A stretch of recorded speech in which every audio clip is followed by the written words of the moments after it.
Hello everybody and welcome back. For those who are just joining me, because it's a new subject, I am Mr. JP. The game is Space Engineers. Makes a change for me to say that.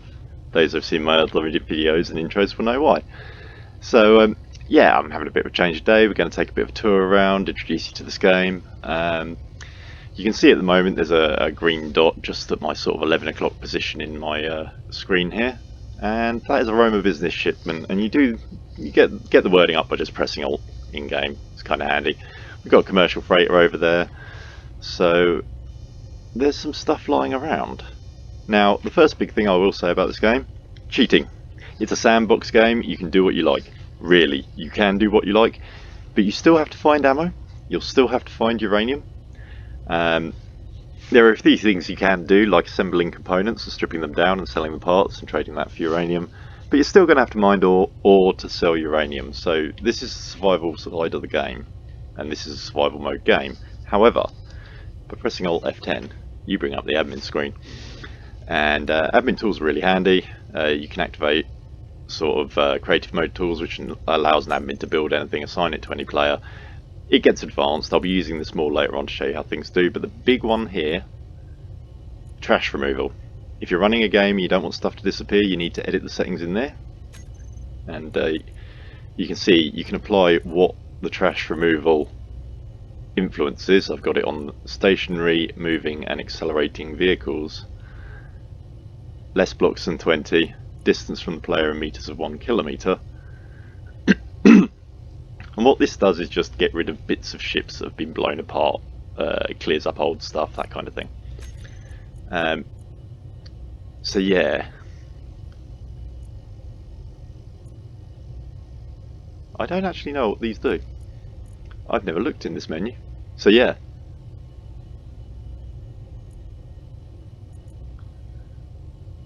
I don't know necessarily what that one does. So you're going to have to look it up and have a look at some of these, because even I haven't been into all these menus.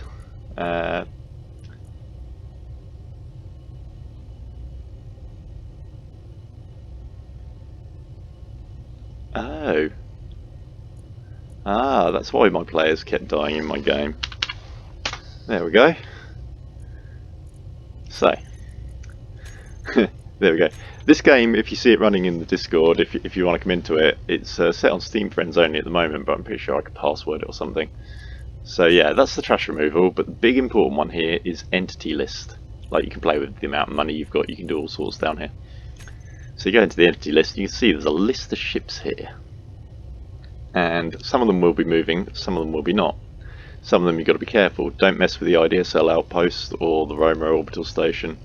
Be careful what you delete in here as well. These are my ships, I've labelled them JP, but if we come down here you'll see we get into small grid, and you'll see a name there, Flex. And he's the player who built these grids. That one's one of mine, static grid, because it's not a named grid. So one of the most important things you can do as a player in this game is to name your grids with your name so that the admin doesn't delete them by accident. And you can filter this out with small grids, large grids, floating objects, that kind of thing. So, wonder if I've got any floating objects left in the game. Nope. Okay. So floating objects can be used to tidy up the game if there's been a massive space battle and there's shrapnel lying everywhere, that kind of thing. What are these? 1.2, they've got to be military mine layers, surely. Got to be. Both 12 kilometers from me. Okay, so let's go and have a look at these. You can click on them and go to them, and it brings your viewpoint to them, but you're not actually here, okay? You have to click player control to go back to your player, but you press Alt F10, it shut the menu. And you can fly around a little, you can look around, and you'll see over there is mixed signals. And there's that Stahl commercial freighters between us and them. So all I've got to do is head for that commercial freighter and I'll be cushy. I'll find this mine layer. And mine layers are a tough ship. So we click player control, press escape, press Alt, Stahl commercial freighters over there. So we're just going to press Z to turn off the dampers. This allows the ship to do Newtonian free movement. So I thrust backwards and it carries on moving backwards. And this is a really handy thing. I've just realised I've got my gyroscopes locked because I wanted to stay aligned to that station, so fair. Before we do this, I'll just demonstrate docking at one of these stations, because it's important, because if you damage these stations they can be a bit of a pest to repair. So turn your dampers on so that the ship stabilises, that way you won't go cruising into the station like some kind of crazy Russian docking pilot. If you know about a Mir, I think it was a Soyuz module nearly crashing into the Mir, or International Space Station, you'll know what I'm on about. So yeah, basically you just approach it until you're up against it, and you'll see down in the bottom screen there is a menu of 9 options, and at the end it's got one that says locked, number 9. So if I press that, it will switch the lock and say ready to, and I can undock. I can just come away, but otherwise I'd be glued there. And when you come in, it's the same deal. Just come in till it says ready to, that tells you you're against it, you don't even need to see, and press 9. And it should dock you. There you go, docked. Sometimes a little fiddly. So yeah, once you're docked with the station, these trade stations, they won't allow you to dock forever. They won't allow you to stay here forever. And X activates your jetpack, Z is once again your dampeners. If you turn them off and hit something, you will go splat. This is a contracts position. You can press F on this one to access it, but if it's yours, you can press K to go into the control menus. And you'll see in here you've got a list of contracts that you can do, and I haven't got any I can do because I'd obviously just done them. They refresh about every 10 to 15 minutes. And on the other side of this block at this station is a trade window. And in here you can buy things like Cobalt, Clang Cola. These are your industrial resources. Cola's just like a health up, coffee's a health up. These data pads are really important. They will show you the locations of other trade centres, but you do end up buying repeats. I've got an entire pod full of these things. So yeah, this is what they sell. And then in the sell column is what they are buying. And to sell to them, you have to select an inventory that's got some in it. And there I've got 254 motors in that inventory. So you click on motor in this window, come down to the amount and click all, or enter the amount that you want to sell, or click the arrows, whichever way you like to do it. You just click sell, done. I got some profit. And you can see I've got 190 million credits there. It's a little bit beyond that. So yeah, just press escape to exit out the menu, and these stations are all sort of, they've got internals, they're all very nice, they're pretty, but they are quite heavy PCU. And PCU is something we're going to come into, but every component you build in this game has a PCU value. A player control unit, or whatever you want to call it. And it's V to change view, by the way. So yeah, basically admins can set limits on sizes of ships, that kind of thing. We also have jump drives, so I'm going to do a jump now, and this ship actually has several jump drives on board. This one's set for the shortest range, which is 5 kilometers, so I'm just going to jump in this direction and see whether I can find that other ship that's out there. I can see something. Something's actually already there, so that's kind of cool. Oh, it's probably that rock. Oh, here we go. So we've got military escorts, we've got military mine layers, we've got all sorts around here. You'll see all of these tags are green, they're friendly. Enemies are obviously tagged as enemies. So I don't want the commercial freighter there, they've never got anything on board. The military mine layer is what we want here. It's the heaviest unit. So I'm going to accelerate up. There is a speed limit in this game of 100 meters a second, so once you've accelerated to 100 meters a second and you've got your dampers switched off, I'm just going to kick mine in again so they straighten me out. And you see there's to the left of my bottom bar there's a little circle with an arrow in it. That'll actually show you which direction you're moving. If you're strafing left or right, the little cross in the middle will go left and right, likewise for up and down. That was a bit close. So the reason I didn't grab that commercial freighter, see its shape, it's absolutely huge. They're a pain in the neck to do what I'm going to do. So we're coming up on this military mine layer. It's an IDSL military mine layer. So we go into the admin menu, look for the Independent Settlers one. Yeah, it's not that one, that's 12 kilometers away, that's the one. And then we just hit the button depower and then stop. And what that has done is shut that ship down. Have I gone past it already? Nope, there it is, right below me. And I'm just going to flip this ship up, because this ship's a lander, it's got a massive amount of landing engines, so if you want to stop hard, get your main engines facing that way. If you built your ships like that. But ship design is down to you. You can design your ships however you like. And we should see a mine layer just there. Excellent. So as you can see, that mine layer is designed very differently to the ship we're in. This thing was built with one task only, and that was to rescue a friend of mine from an atmosphere planet. And you can see the darker green. That is actually the original ship, pretty much.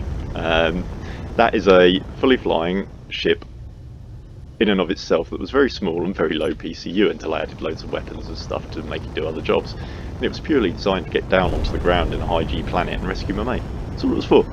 Since then I've added a couple of Star Trek would call them nacelles, I could call them engine pods on either side. This tail section that's light green contains all the jump drives, and yeah, we got turrets and stuff. We'll get into those later. So yeah, we're just going to what we're going to do is steal this ship. This is what I call an admin theft. Okay, so I came in here, I shut their power down, and they will despawn in 50. I think I've got it set to an hour now rather than 15 minutes, or it might be permanent because this is more than 20 blocks. So yeah, what I'm going to do is an admin theft. I'm going to grab it. It's a hijacking. Because pretty much I've got friends who are going to come into the game. They're lazy. Well, they're not lazy. They just don't have time to game. So what I've been doing quietly on my own in my single player game is admin hijacking ships so that my main base has enough components in it that my mates and I can just build and build and build, and we don't even have to worry. And I'll show you why having a base with components in it like that is useful, but it's also very high PCU. It can be done better because of the way I've done it, which I will show you now. So we grabbed hold of our prize. I could have shot the crud out of it, but I wanted it whole, intact as it were. I mean, it's already burning, it's already got shrapnel on it, and it's attached to my landing sort of magnetic pad back here, and to make contact you just make contact.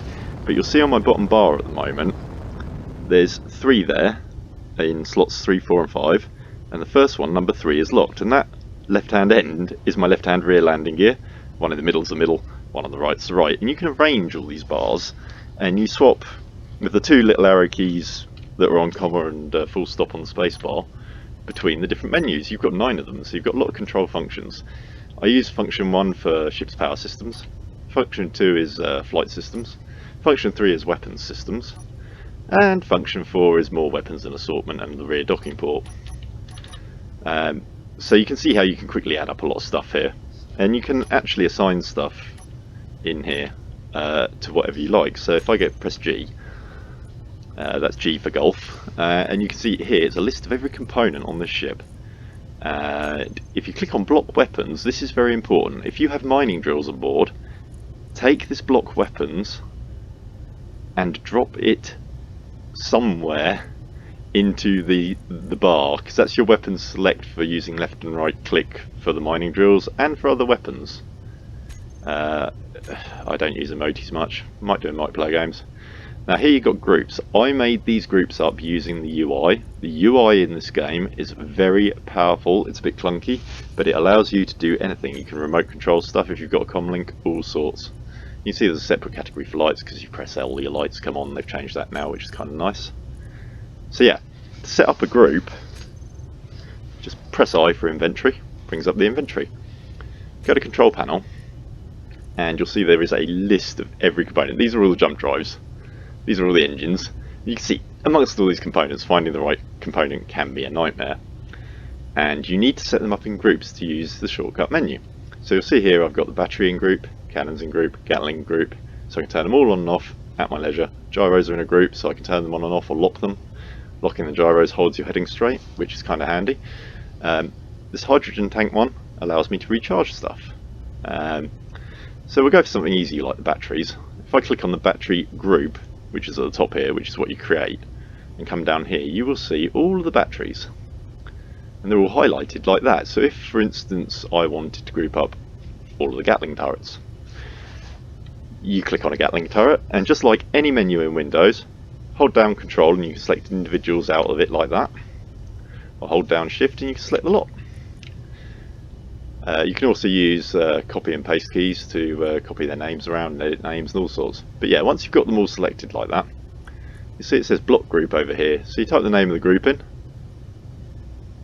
and then I think you hit save. Yep, you hit save, and it'll appear up the top here. And then if you want to check that you've got everything in a group you want, type in battery into the search box up at the top here. It brings up everything with battery in the name, obviously, and then you click on your battery group and check them all. Check they're all highlighted, you've got all your batteries. So yeah, the reason the batteries are in a group is so that I can set them up for fast charging. We'll get into that later when we start building or demonstrating electric ships. So yeah, the effect that happened then was my mag pads locking on, which was a little bit entertaining.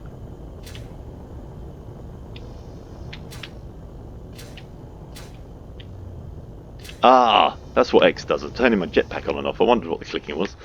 So yeah, let's build something, and that thing is going to be a control panel, and you can do this neat little thing to get the parts you need. If you've got a ship with a docking port that's got a direct link to its supplies, and it's got supplies in, just go up to it with it selected in your G menu, click the middle mouse button, and it loads everything that you need on. And it'll tell you if you haven't got space or if they haven't got the parts in that little highlight window. So I'm going to take this block, go over to this ship, just attach it anywhere, doesn't really matter. I'm going to highlight my welder here, and I've got the welding and the grinding set to high speed, but you can turn it down. I've got everything set to high speed, just because players aren't patient. And you just click weld, job done. That ship is now been tagged with my grid marker. It's supporting a block of mine, and so it won't be auto deleted ever. It's mine, but the entire ship is not mine. I can't use it yet. To do that, I would have to destroy its autopilot and a few other things. So we're going to jump home. That's what we're going to do. So to jump, you can shortcut to this menu by pressing K. And that takes you to the control menu tab. So you've got inventory, shows you what's in your ship, or you, and you select between ship and you up here on both menus. That's important. So you can select both menus. Here you've got large container 2. Here you've got motors. Now I can either drag the motors out of the cockpit into there, or you can drag them across between menus if they're not next to each other. So you can go from left to right, right to left, do whatever you like. You can click the hide empty box, you can highlight different inventories via different systems. But what it means is I can keep this main container 2 over here and go through all of the rest of the ship by rolling the mouse, and look, there's some more motors. I knew I'd made a mess. There's more. Because when the assemblers that I've got on board here make the motors, when its inventory gets full, it just chucks them out to the nearest ship's inventory. And the nearest ship's inventories are not the main storage on this ship. It's because it's a modified and evolved ship. The internals are sort of a mess. And when I say a mess, I mean a mess. Just quickly demonstrate the kind of mess we're talking about. 1, we have no illumination in here. 2, you've seen the front door. It's right in the nose. This is a really bad place in ship combat to have a cockpit, okay? If you know your Halo, humans putting stuff at the front of their ships is kind of dumb. But yeah, so we go down here through a walkway, and you can see the ship opens up a bit, and here we've got, that's the assembler, these are gyroscopes, these are the main storage units, that's a battery, that's an antenna. Antennas are really important. And then these are fuel tanks, this is a main reactor. And all these components can explode if they have explosive cargoes, or that's hydrogen, so yeah, that's uranium, so yeah, explosives bad. And back here, if I remember rightly, how did I lay this ship out? That's the inside of a large mag pad. They are bigger on the inside, they are not smooth. Oh, I'm getting lost in my own ship. Here we go. There we go, through this way, yeah. Up here. And in the back here is lots of these jump drives. This area is just solid jump drive and reactors and batteries. All the way back here till you get to, that's the rear docking port. So that's the back of the ship, that's another landing grab pad. So yeah. Oh yeah, I got an emergency exit there, I'd forgotten about that. So yeah, my ship's full of holes. It's got some cool bits, it's got some not so cool bits. It's got artillery and turrets. So yeah, let's go and do what we were going to do anyway, which was a jump. So yeah, you can see my jump drives are listed here. They quite handily come up under the industrial cockpit, so if you fit the industrial cockpit as your prime cockpit, your jump drives will always be available as a standard name. So we've got jump drive 10, and we've got 10A. Now, as far as I'm aware, I think it's that jump drive that we need. Yeah. So click on the jump drive that you want to use, come over to the jump drive menu and scroll it down to the bottom, and you'll see a list of GPS locations. You can also use beacons. So anything with a beacon you can jump to, which is kind of in range, which is kind of handy. What I'm looking down here is the lunar pole jump point, because I want to go to Moonbase Alpha, which is on the moon, but you cannot jump into a gravity field. So I click select and it comes up in my destination GPS. Exit that menu. And down here in my G menu for my flight controls, which is menu 2, I've got a shortcut key. Now I'll quickly go through setting this up because it's really important. You can type in the top of the search bar up here jump, and that highlights every jump drive on the ship. And I've actually grouped them all together, which is for turning them on and off. I had problems with power management on this ship before I built. You can see that Trader jump drive is one is there, and down here we've got Trader 2 jump drive jump. So Trader 2 jump drive, you drag that down to Trader 2 an empty slot or overwrite another one like I'm about to. Click. Brings up this menu. Now you can turn it off and on. It's got every option you can do from its K menu in here. You can even jump. And that's what we're going to set this up to do. We're going to set this button up on the G menu to jump. So you click on that and it's set. That is how you set up every single component on the ship for shortcuts, okay? So you press escape to get out of that menu. Jump key set up, destination set up, press 5. It'll ask you this, and it will tell you the most important thing here. 100%. That tells you you're going to make the whole jump, okay? It's not a percentage of your jump drive used, because I think it could do about 16,000. We could do another jump after this jump straight away by working the jump drive from the other end of the numbers. So this is the first jump drive. I've got the last one on a shortcut key. I can assign with the last one and do another jump straight away by working the jump drive from the back to the front. Or from the middle, you can do it from anywhere, as long as the jump drive you're using is charged. So we've done a jump, and you may not know it, but that was 9,000 kilometers, and here we have a moon. Nice little moon. So we'll start heading that way. Now gravity's a funny thing at the moons. It occurs at about 3 kilometers for the one near. You'll see those nav markers with Z moon. Any of the moon's markers, or any marker that I don't want in the list at the top because it's annoying for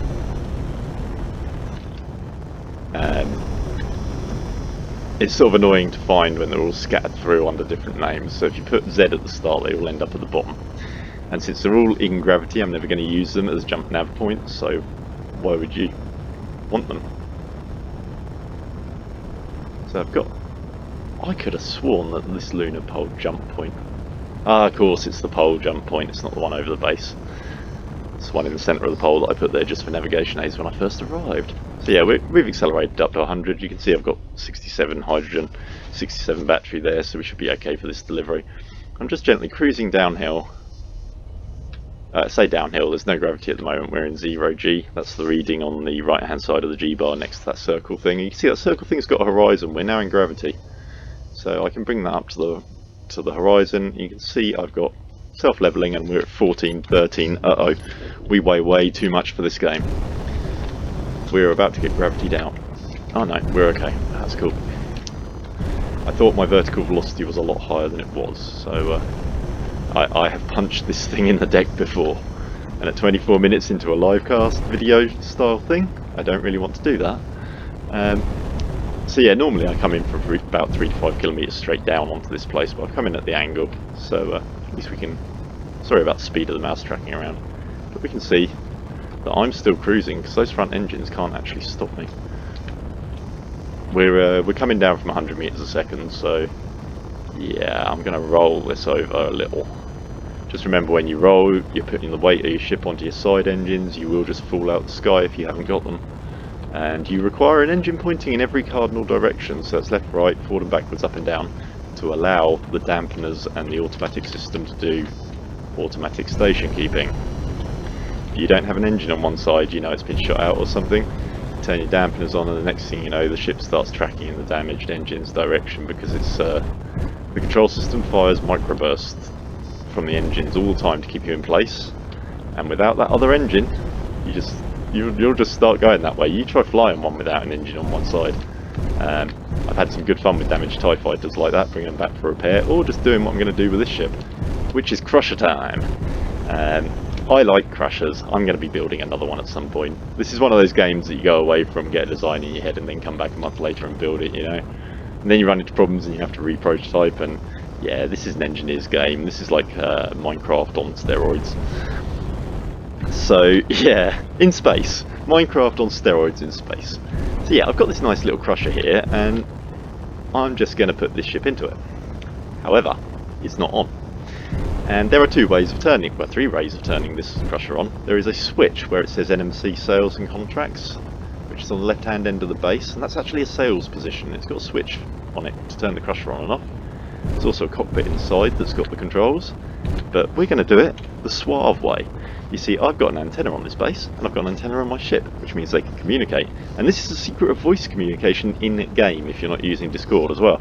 You need an antenna, and if you're in your suit, you've got to be 200 meters away, within 200 meters of that antenna, otherwise your suit will not be able to communicate with the antenna.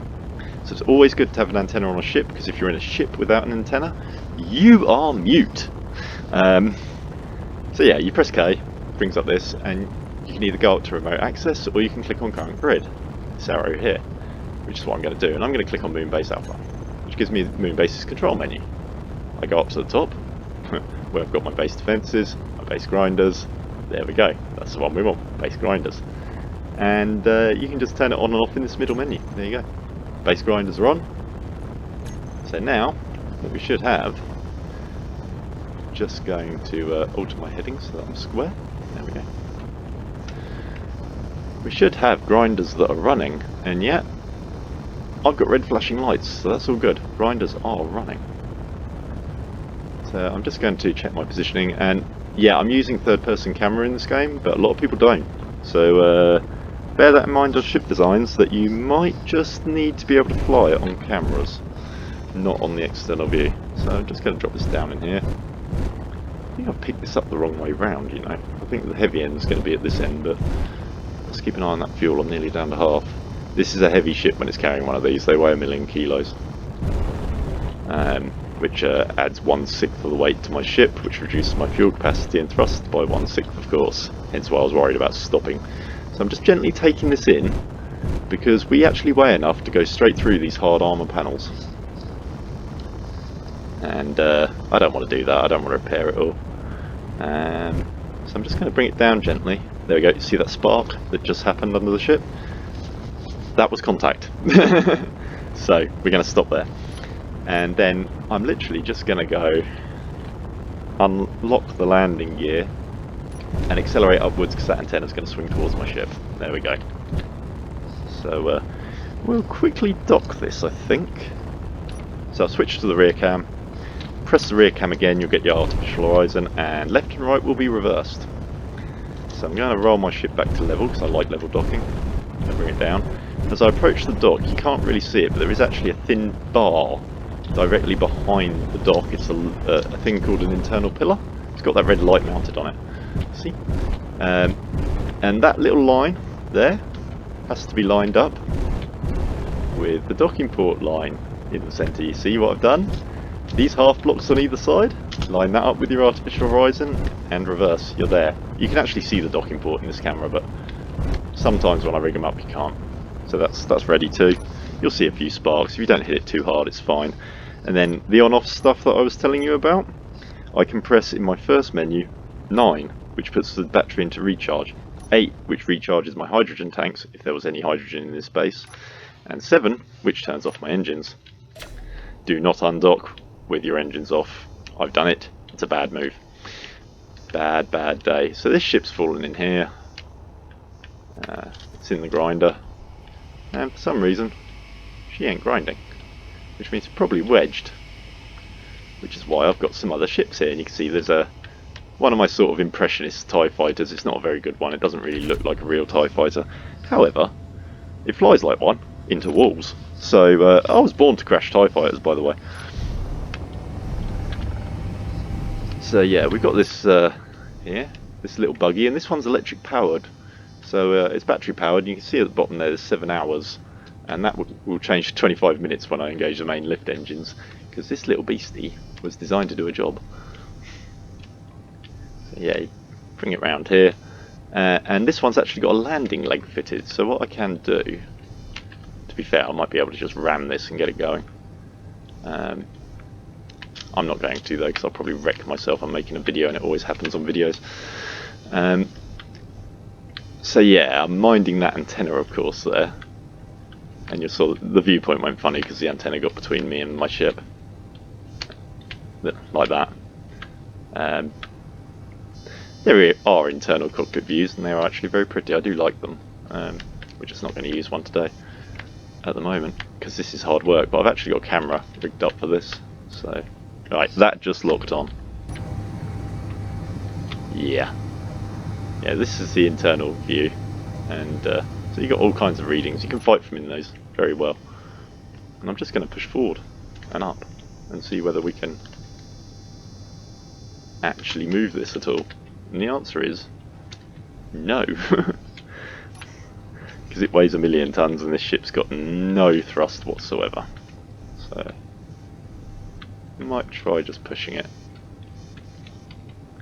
It's probably that turret that's stopping it sliding in. So yeah, this crusher needs work. That's why I need to build a new crusher, as you can see. But once it gets going, it is quite cool. Let's see if we can wedge there.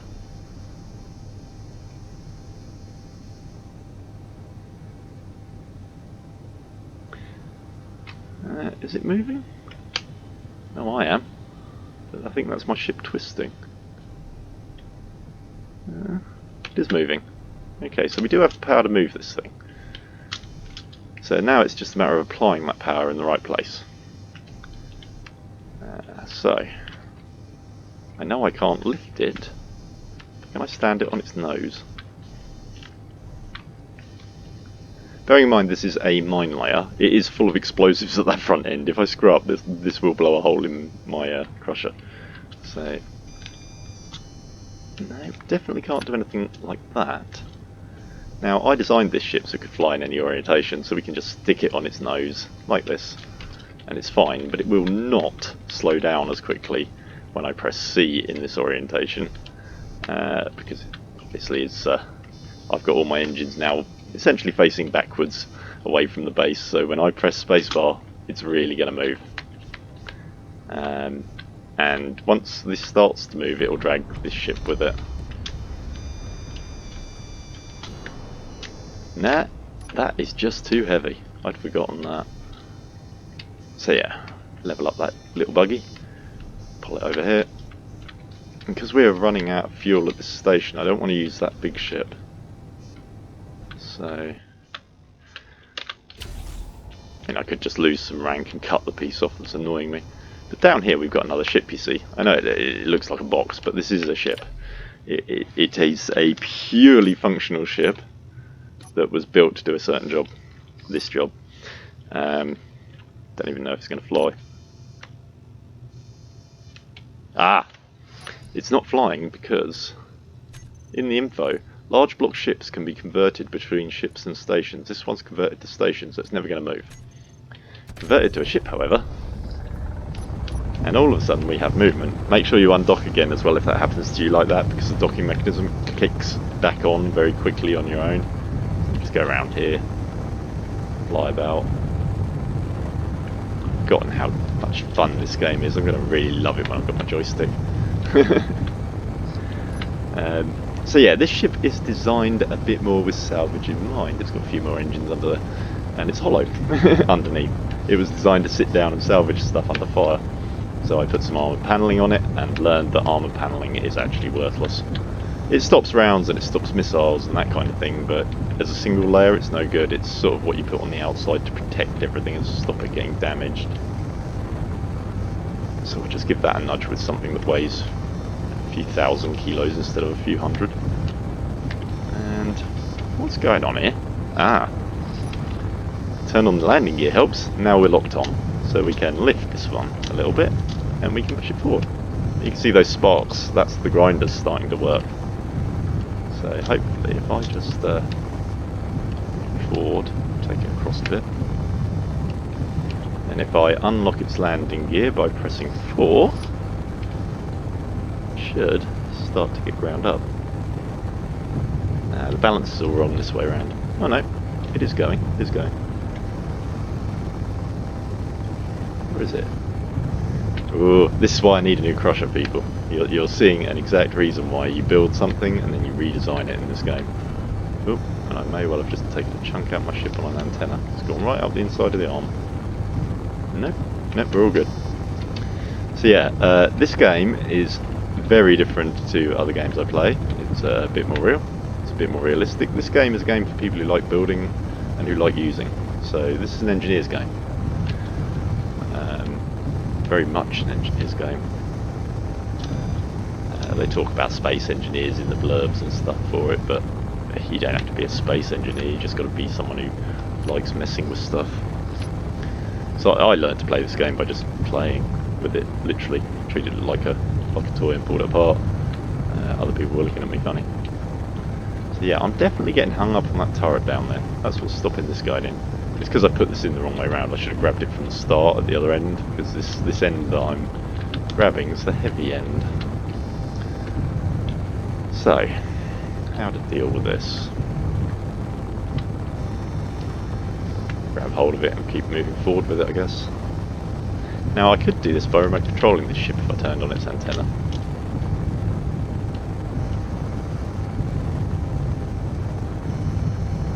So yeah, I'm just pushing forward, gently pushing down on the nose at the same time to tilt the ship over, as it were. It's starting to do it by its own wedging now. So we're just going to tip it right upright and see what happens. And the answer is nothing. What the heck is stopping that from grinding? There must be a turret at the other end. There's a reason this is happening. Turrets have got a funny ghost image around them. Stops the grinders from applying. So, could be that. We could be running into that. Let's try that. Here we go. Now we are talking turkey, I think. No? These normally fall straight in. And it's just being a scumbag because it knows I'm filming. Like I'm sure of it. There we go. It's starting to grind now. It's starting to fall over. It's starting to do its thing. So, hopefully.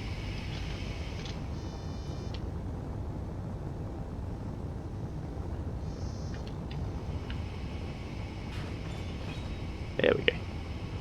There are sound effects, but the sound's dodgy. Unless you've got certain Sound Blaster card or certain Sound Blaster Pro set up. These stay on after you turn them off, you can still hear them. They stop animating and everything, but yeah, the sound in this game is a little bit dodgy sometimes. Likewise, setting up laser uplinks on antennas can be a bit dodgy. You can see this grinder is slowly actually eating this ship.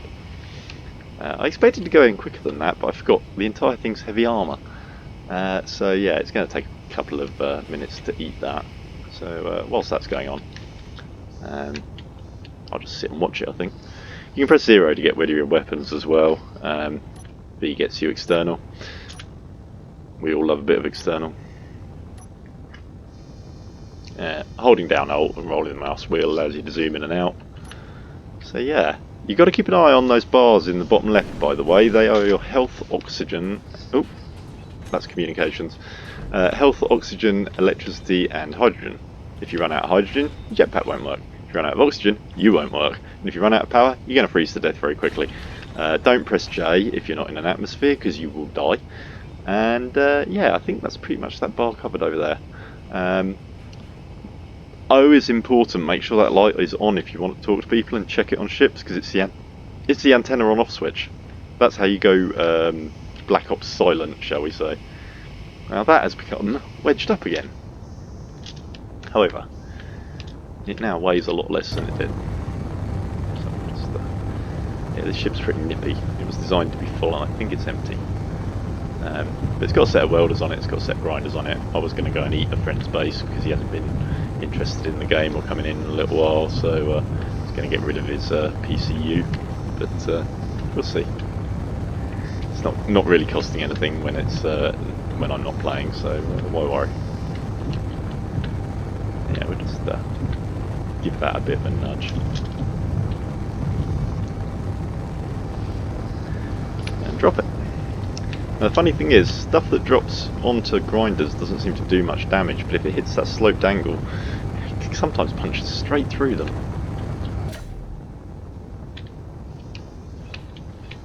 Let's see if I can find some damage blocks. Yeah, as you can see, it's coming to rest on that turret. And I'll bet you there's one there that won't be, and there's one there, and it's resting on them. So that's well annoying. This is why I'm going to make a different one that can't do this, basically, because it's going to be mobile, not the cutting head. Because if the cutting head is on a mobile ship, you will lose points for destroying friendly ships. But if it's on a fixed base, you're alright for some reason. Don't know why. Just the way it is. So yeah, that's Space Engineers. There's a lot of don't know why it's the way it is in this game sometimes. Yeah, it's definitely those turrets. Let's drop it and see if it goes in on the angle and that cures it.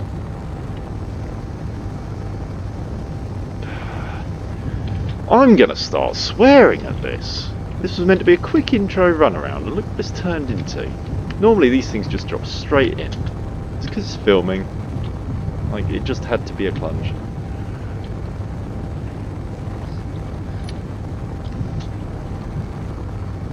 No, you're still going to do that. You're still going to fall against that wall all the time, even though there's cutters on this side that are going to try and freaking destroy you. Huh? Huh? I'm going to wreck a ship in a minute. Getting angry and frustrated, and when you get angry and frustrated in this game, bad things do happen.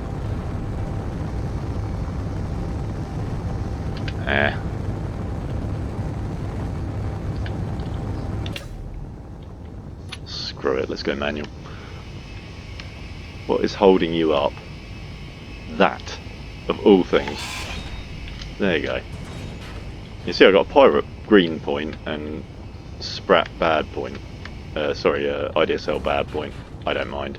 IDSL have got the nearest base. They're friendly with the guys at the base that I was just at, so I do trading and missions at that base, and I'll be friendly with them again. But yeah, whilst I'm on the subject of factions, press K, go to factions. You can see there's a ranking bar there of 809 for that one. Guys I just annoyed, just lost a single point.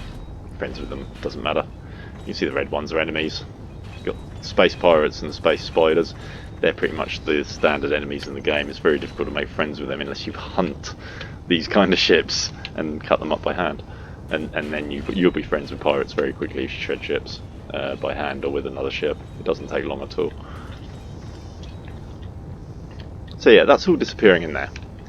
And so once the ship is shredded, I'll turn off the shredder, obviously.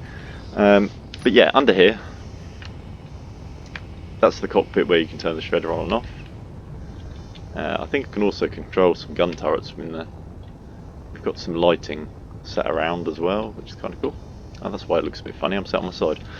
We've got docking ports under here, docking ports over there, docking ports everywhere. Let's grab this ship. So otherwise it'll run out of fuel and it'll end up in the crusher itself. That has happened to this ship. You can see there's a bit of distortion in the rear plates now. That was where I rammed the floor. Let's not ram the underside of the lifter. There we go. And once again I've got a camera on the rear. You can see I'm actually inside the plating with this camera. And similar kind of deal on this docking port. All the controls are reversed, by the way, when you're on a camera that looks in a different direction to your cardinal viewpoint. So I'm pressing backwards to fly into this dock. You're probably wondering how I know where I am, but there were certain markers on the way in that I'd built, like these red bricks, that gave me the level that I needed to approach at. You got the approach lights as well, so sure. I've screwed this one up and mounted it sideways. Oh well. Come on, dock. There we go. All those sparks, really not that much to worry about. It's worth checking your docking ports for damage, obviously, but no, I didn't damage any of that from those sparks, but those sparks where I hit the grinder are a different matter. That caused damage. Okay, and that fixed damage, so yeah, sorry, I go sideways and all over the place. Gravity means nothing to me. I spent way too much of my time when I was younger looking through camera systems and being upside down, so I get kind of used to any orientation camera systems very quickly, and this game's sort of, yeah, well, I know what I'm doing, so, oh shit. Sorry about that one, folks. I have a tendency to swear when things go wrong. I'd forgotten there was an overhang of rock there. Okay, get down here. Do the old camera thing, and cameras are so useful.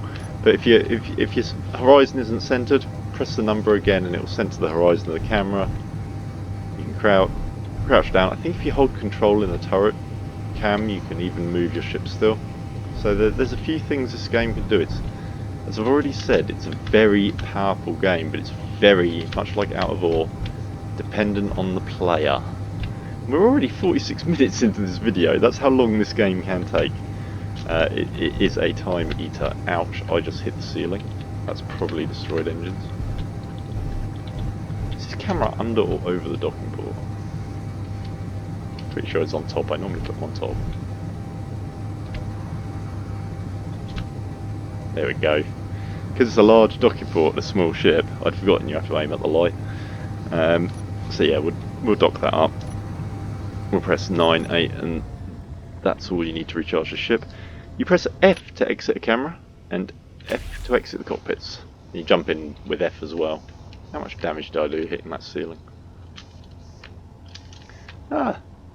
JP was clever. JP put armour on his ship. Or at least the crash frame. So, yeah. This is a big base. On the top here, we have a few turrets. These are cannon turrets, those are Gatling turrets. That is a laser communications module. Over here, more turrets and defensive systems with some spaces to add things like cockpits or anything like that for my mates if you want to use it as a gun system. This is a sales centre, works the same as the one I showed you at the start of the video, except in here we have contracts, just like over there. At the moment I'm running bring me some ice, which is what I'm after. But in administration, you can make up a new contract. And down here, you select the type. So you can have search, repair, acquisition. If you've got enemies, I think you can even do nasty let's hunt them down contracts. So yeah, that's pretty cool. And then we've got the store, which is pretty explanatory, and another store. This is the cash point machine, and this, if you've got a credit chip, you can cash it in there, or you can enter a number and take it out as a credit chip, and those can be used between players to buy things, sell things, or you can leave them in a box for players. I could leave a box at this base for my mate when he arrives, and everything cool. This is a button for the grinder. Turn that off, and it's off. All the lights stop flashing. You see? These are really simple programming, by the way. They are not hard to do. All just done with the groups. I haven't programmed or used any of the programmable blocks anywhere, because I don't. This switch over here, which is sort of hidden away, you need a jetpack for, controls these welding heads. That was the inside of an engine on the, yeah. So these welding heads are arranged this way for a specific reason. They're designed to make TIE fighters. But they also serve to make my pirate bases that I can just land and set up as pirate bases. We'll go into that in another video. That's another docking port for another type of ship. And then in here, up here, this pink thing, which is normally whatever colour you select, is a medical room. And by going up to it and holding down F, you can recharge everything you've got.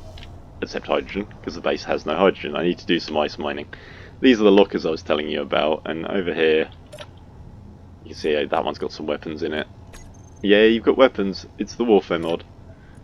That's more weapons. That one's empty.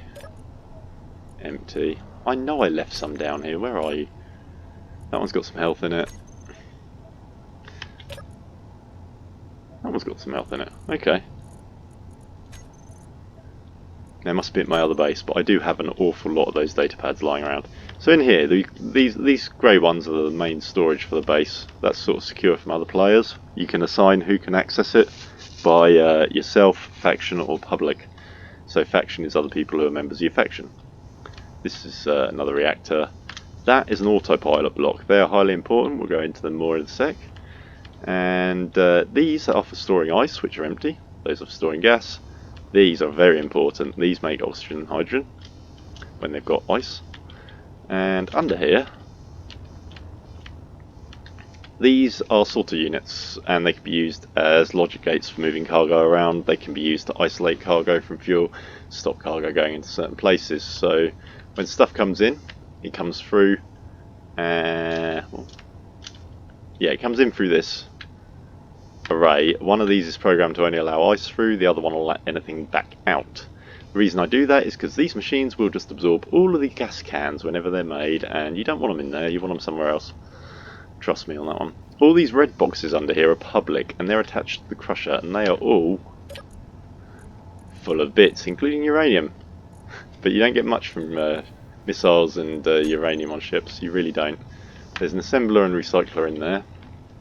And that's rigged to take materials out of there, turn them into ingots and put them into the base storage where they can't be got at by anybody. Just a sort of secure thing, but you can see how much red storage there is under here. The place is packing with stuff. It's full. There we go. So yeah, you can hear those blades now, and that will keep running until I restart the game. So yeah, out here we've got, I've only got 10 minutes of audio left. We've got a TIE fighter. Just jump in this, because these are kind of fun. 9, 8.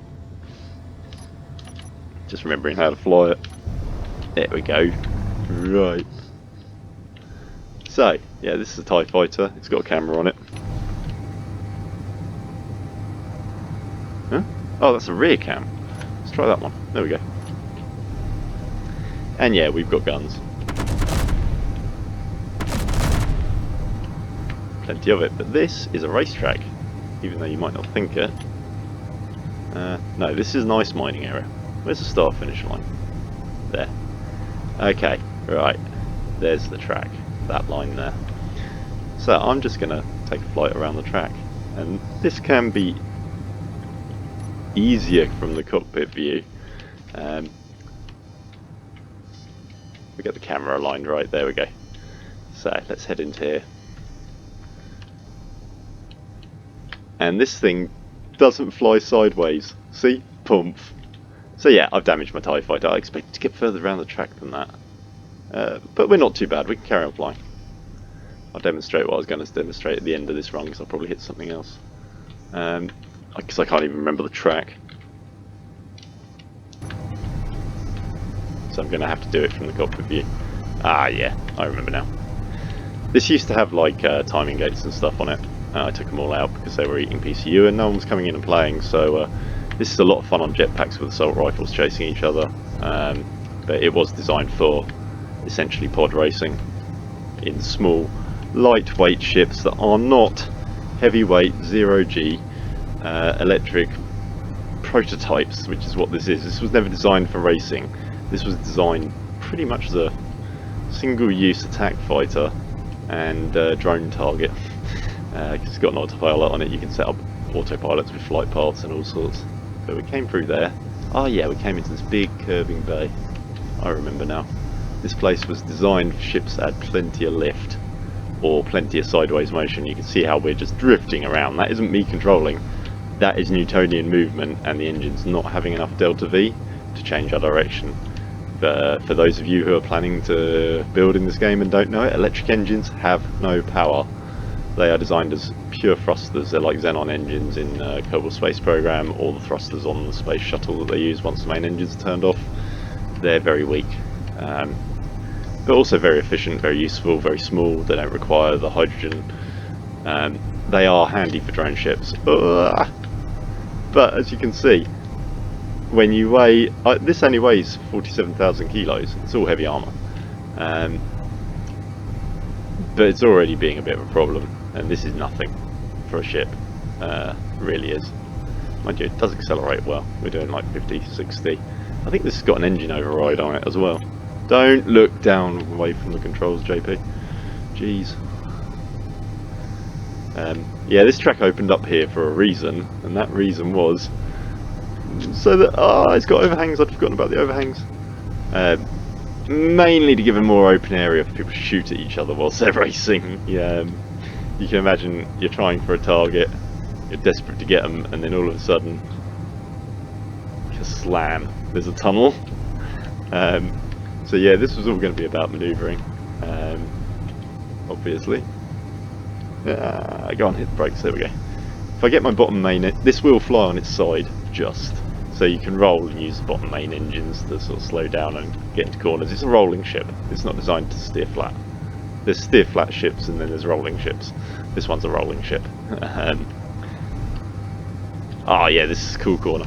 So yeah, you came into here and you went round and you hugged the edge of the plateau.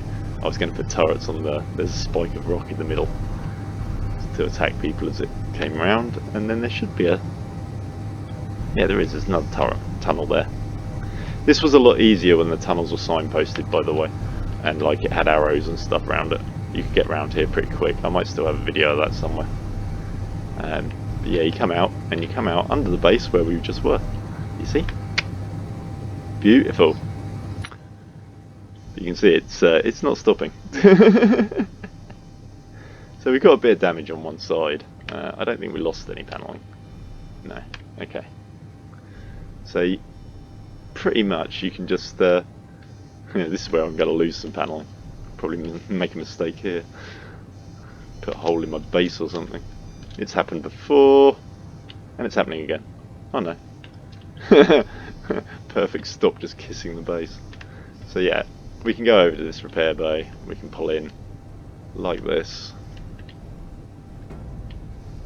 without damaging it, preferably. There we go. Jump out the ship. Hit this button over here because the place is full of parts, and hopefully that should repair our ship. Don't go near welding heads, by the way, when they're on, because they will kill you. So will grinders. But that should have just repaired any and all damage that I did to that ship when I crashed it. Yeah, I think it has. I'm pretty sure it has. But yeah, these are designed to be built out of there, and they literally just come out backwards, all in one piece. You've seen the video of this being made. It's pretty cool. So yeah, this is my world in Space Engineers. I was actually hoping to get up to my satellite station that laser link's connected to, but maybe I'll leave that alone for the moment and do it in the next video because that's an hour long.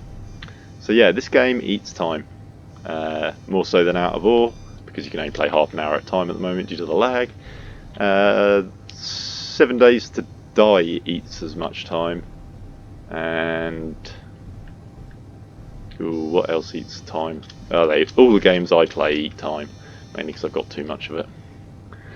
So yeah, dock that up, make sure that I shut down my engines and recharge my batteries, because if you don't do that you could come back to a dead ship, or you could, by leaving the engines on and by leaving projectors online, you're using more processor cycles, so it's always best to turn off anything you're not using. It also saves power, so you don't run out of that, since everything costs money unless you're on solar, and solar costs a lot of PCU. You're getting how this works, right? So yeah, this base is like 20 odd thousand. I want less because of all those. There are 100 PCU per every crushing head. So yeah, don't copy anything you see here, you will crash your system. I've tuned my system to play this game. So yeah, thank you very much for joining me. Sorry it's a bit rushed and we didn't get around everything, but this is Space Engineers. I am Mr. JP. Thank you everyone for watching, and I'll catch you soon. Mr. JP signing off.